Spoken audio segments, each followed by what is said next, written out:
that spread the flowing seas abroad and build the lofty skies. I sing the wisdom that ordained the sun to rule the day. The moon shines full at his command, and all the stars obey. Nous sommes ravis de vous accueillir dans cette prière matinale. Bien-aimés, nous sommes reconnaissants à ceux et celles qui prient avec nous et qui nous soutiennent. Que la grâce de Christ soit avec vous tous. Amen.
Bien-aimés dans la foi, nous aimerions continuer avec la thématique sur la sanctification. Comme nous l'avons retenu hier, la sanctification individuelle ou progressive de chaque membre d'un groupe débouche nécessairement sur la sanctification communautaire. Ce matin, qu'en est-il des obstacles à la vie de sanctification?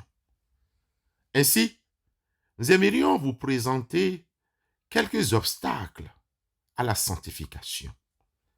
Quelques obstacles qui bloquent la vie de sanctification. L'évangile de Christ Jésus, selon Matthieu, au chapitre 15, les versets 17 à 19, nous apprend que ce qui sort de la bouche vient du cœur et c'est ce qui souille l'homme. Ne comprenez-vous pas que tout ce qui entre dans la bouche va dans le ventre, puis est jeté dans les lieux secrets? Mais ce qui sort de la bouche vient du cœur, et c'est ce qui souille l'homme. Car c'est du cœur que viennent les mauvaises pensées, les meurtres, les adultères, les impudicités, les vols, les faux témoignages, les calomnies. Bien-aimés, Dans ces versets, les obstacles à la vie de sanctification sont retracés. Il y a deux grands groupes d'obstacles. Les obstacles internes, c'est-à-dire les obstacles liés en nous-mêmes, et les obstacles externes, c'est-à-dire les obstacles exogènes. Prenons le point numéro 1, c'est-à-dire les obstacles internes en nous-mêmes. Il y a d'abord nos pensées et nos sens.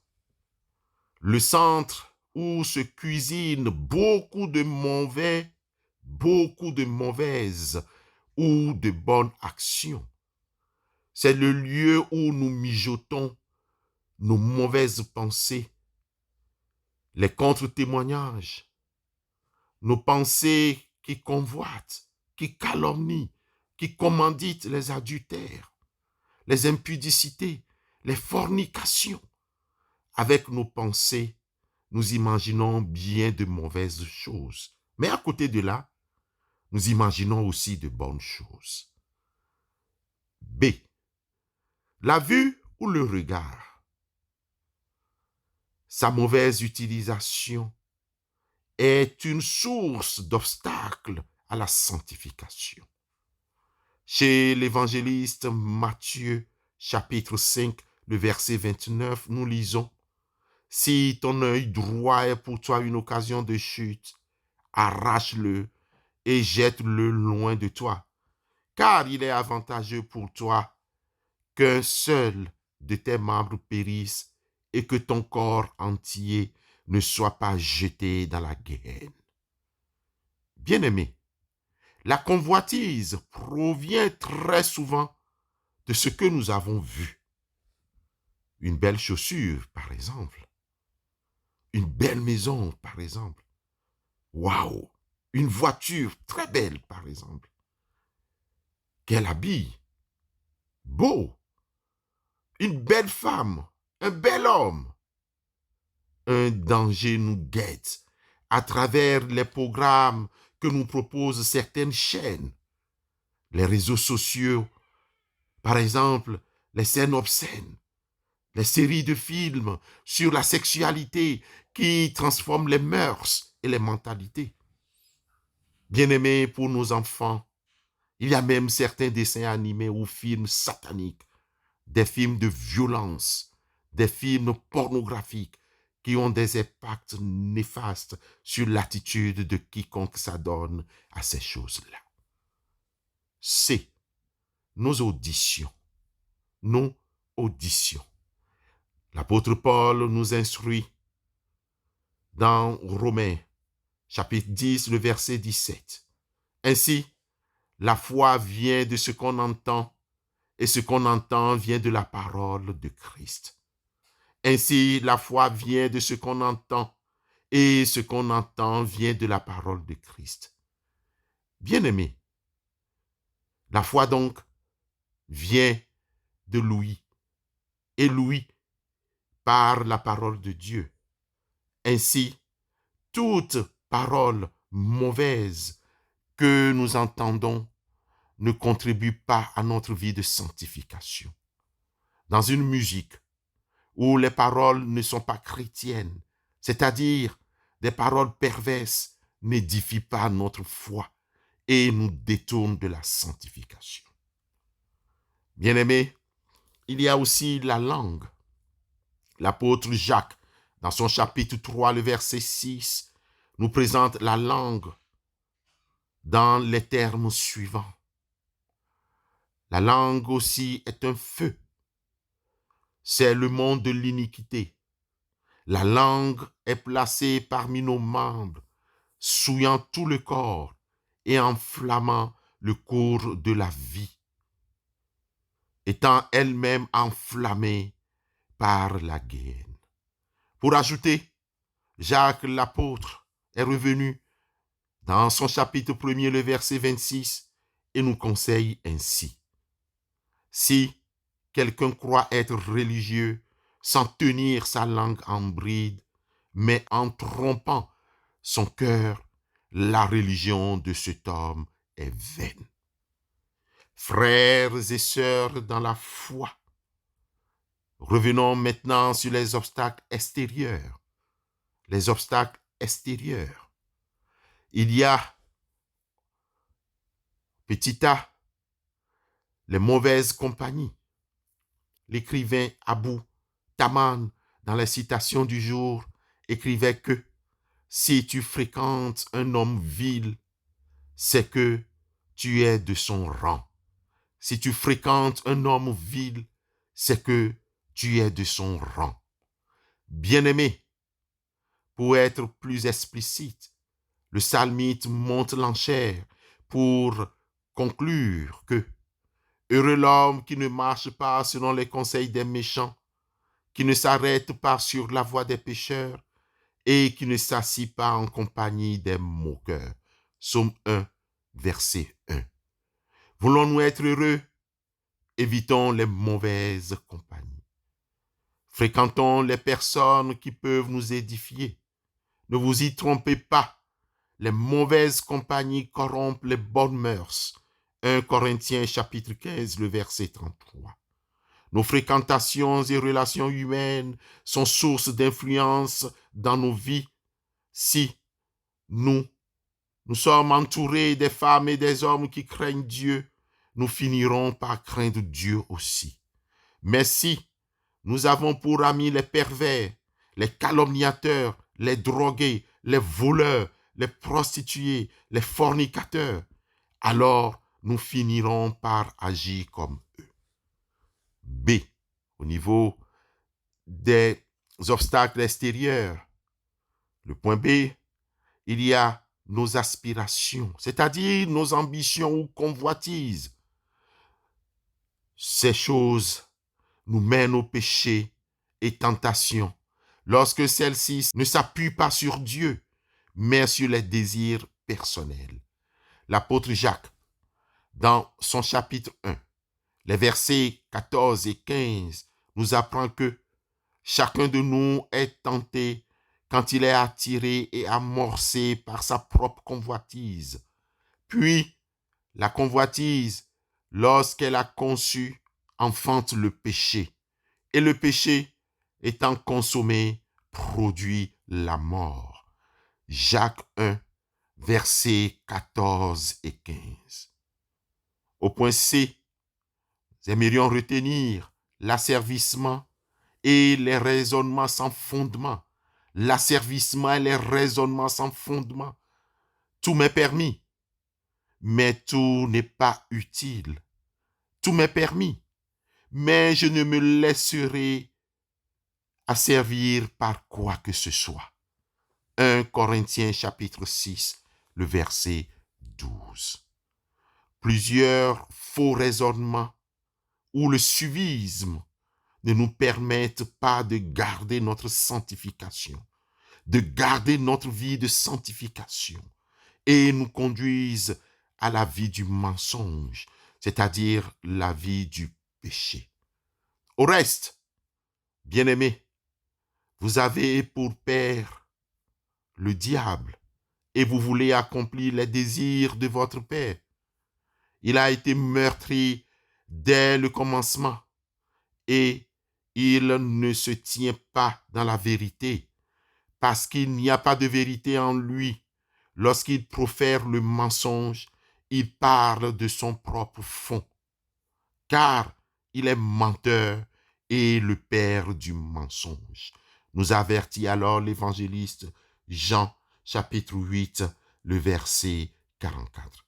Chers frères et sœurs, à demain, si Dieu le veut, pour développer les conséquences du péché loin de la sanctification. Amen.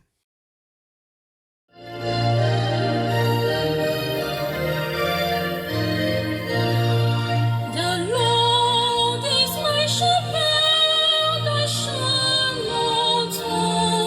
The Lord is my shepherd, I shall not want.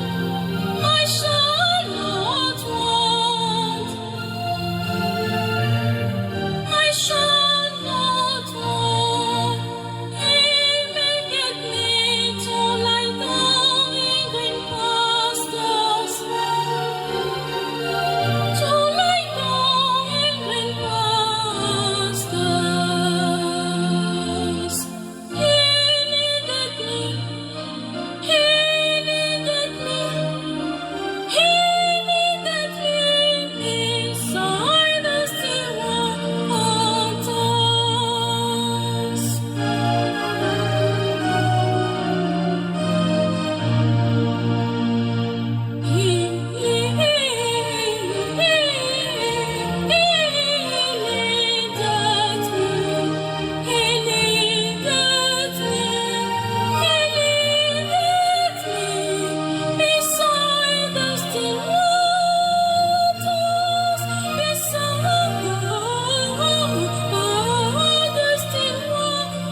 Prions Dieu.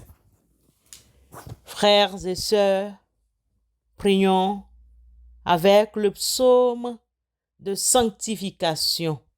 L'un des psaumes de sanctification, le psaume 54. Ô Dieu, sauve-moi par ton nom et rends-moi justice par ta puissance. Ô Dieu, écoute ma prière, prête l'oreille aux paroles de ma bouche, car des étrangers se sont levés contre moi. Des hommes violents en veulent à ma vie. Ils ne portent pas leurs pensées sur Dieu. Voici, Dieu est mon secours. Le Seigneur est le soutien de mon âme. Le mal retombera sur mes adversaires. Anéantis-les dans ta fidélité. Je t'offrirai de bon cœur des sacrifices. Je louerai ton nom, ô Éternel, car il est favorable, car il me délivre de toute détresse, et mes yeux se réjouissent à la vue de mes ennemis. Amen.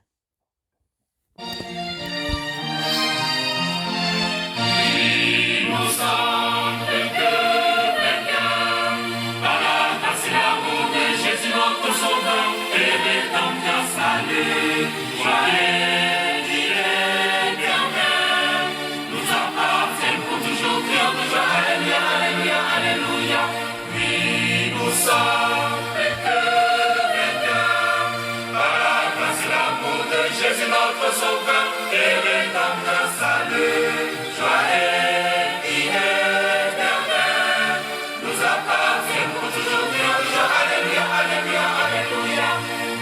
Élevons au Seigneur, nous élevons Jésus, Marie en cœur à toi, peuple de la terre, criez aux anneaux. Élevons au Seigneur, nous élevons Jésus.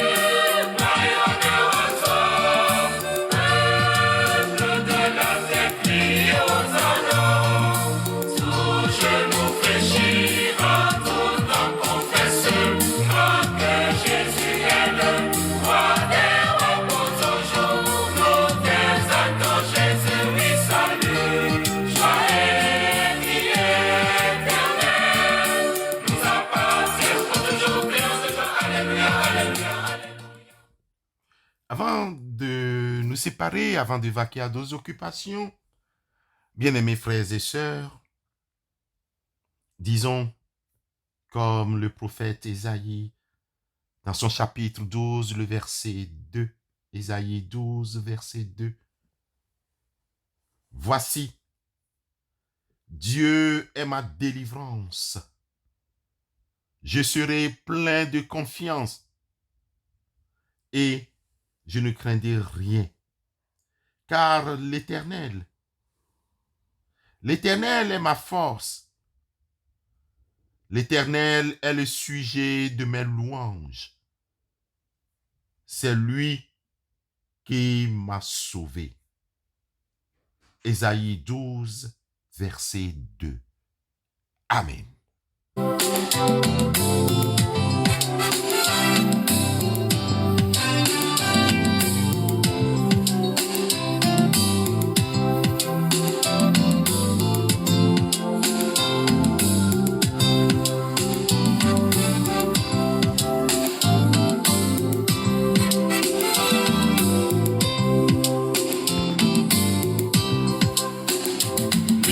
Ton amour est un amour sublime.